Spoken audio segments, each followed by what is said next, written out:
it's Megan again with Teach Me ABA powered by Piles & Associates. The topic of today's video is shaping. We'll discuss what this is, how to implement extinction and differential reinforcement with regards to shaping, and how we can build new skills in learners by using this strategy.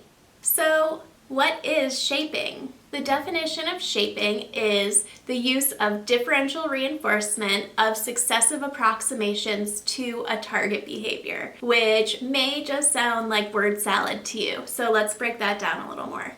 Remember that reinforcement is the process of a behavior increasing. So when we're using differential reinforcement, we're going to use different amounts of reinforcement for certain behaviors compared to other behaviors, depending on how similar to our target behavior it is. A successive approximation is anything that resembles the behavior that we want to see.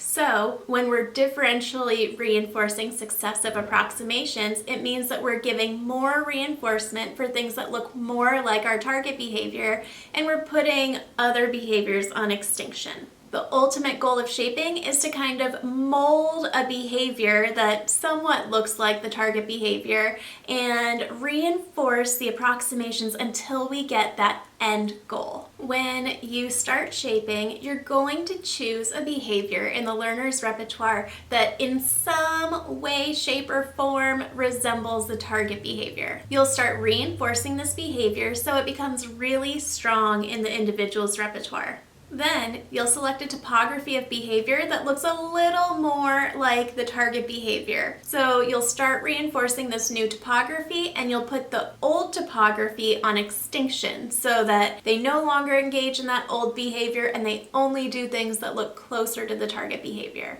As we discussed in the extinction video, when somebody stops contacting reinforcement for a specific behavior, they're going to start varying their behavior. They're going to do new things to figure out, what do I have to do to contact reinforcement? Part of varying their behaviors could be engaging in similar topographies of behavior. And when you capture this in shaping and reinforce the behavior that looks more like the target behavior, this is where you're really teaching and using a shaping strategy correctly. So you really have to be paying attention so that you can catch the moment that that new topography happens and reinforce it within 1 to 3 seconds. It can be tough, but I know you guys can do it. One skill where shaping is commonly used is to improve an individual's articulation of certain words. Maybe we want the learner to say mama, and right now they say So we'll start providing a lot of reinforcement every time we hear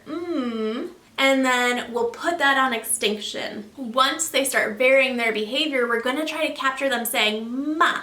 Reinforce that behavior until it's really stable in the individual's repertoire. Put it on extinction and wait for that variability again. Hopefully, eventually you catch a mom or mama, and then you can start reinforcing it, and then you've got the target behavior.